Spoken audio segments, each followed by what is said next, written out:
اگر ہم اپنے آج کے پروگرام کی طرف بڑھیں تو ہمارا آج کا پہلا سوال زاہد سلیم صاحب نے ہمیں کراچی سے بھیجا ہے.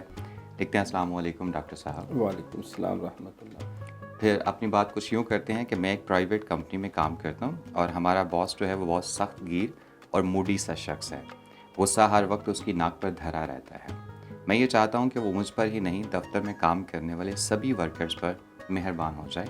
ایسا کوئی وظیفہ یا ورد گوش گزار کر دیجیے کہ ہمارا یہ معاملہ حل ہو جائے. شکریہ. جی ڈاکٹر صاحب. بسم اللہ الرحمن الرحیم.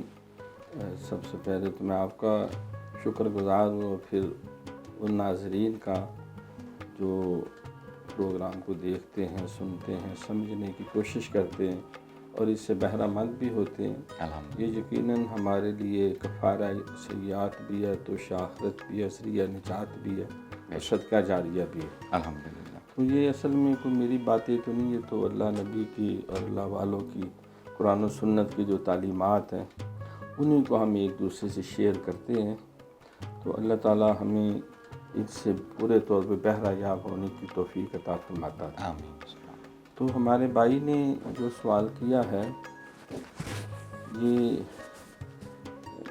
مطلب کہ ہر ملازم، خاص طور پہ جو سرکاری ملازمین کو بھی یہ مسئلے درپیش ہوتے ہیں، لیکن اس میں کیونکہ ایک پورا پروٹوکول ہوتا ہے، پورا ایک سرکاری ڈھانچہ بنا ہوا ہوتا ہے، اس میں جاب سیکورٹی جو ہے بہت زیادہ ہوتی ہے پرائیویٹ سیکٹر کی نسبت.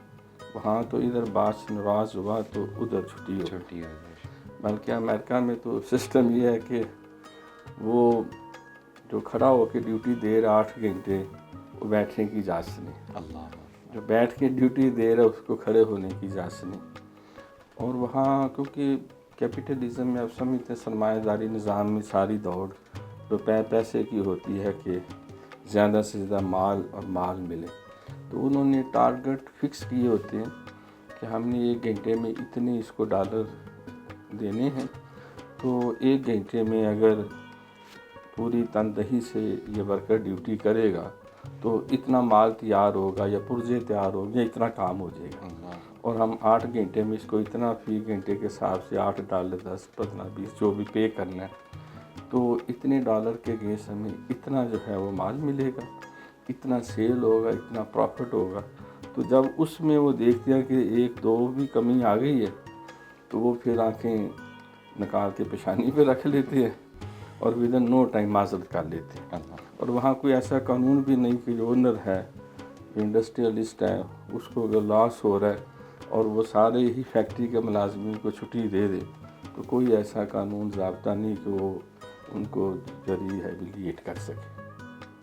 تو اس بنا پہ سرمایہ داری نظام میں بھی تو لہٰذا وہ بہتر طریقہ یہی ہے کہ امیڈیٹ باس جو ہے اس کو اعتماد میں رکھا جائے، جو اس کے ٹارگٹس ہیں اس کو بہتر انداز میں پورا کیا یعنی اس کو پرائرٹی دی جائے تاکہ کوئی اعتراض کا موقع نہ ملے.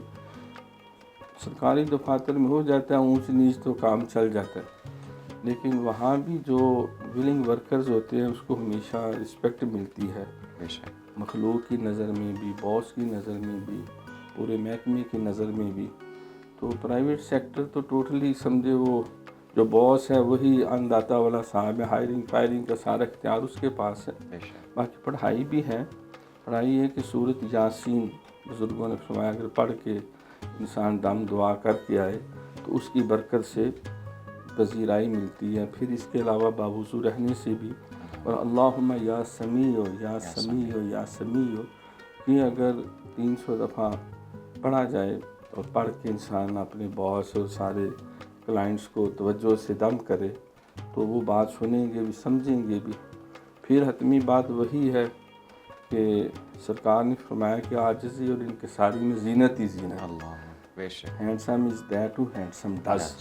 اپنی ڈیوٹی ایمانداری اور ذمہ داری سے کریں گے تو انشاءاللہ پذیرائی بھی ملے گی. بے شک. جی زاہد سلیم صاحب، جیسا کہ ڈاکٹر صاحب نے کہا کہ آپ پڑھائی ضرور کریں، لیکن بہتر حل یہی ہے کہ آپ اپنے امیج اور باس کے ساتھ بہتر تعلق بھی قائم کریں.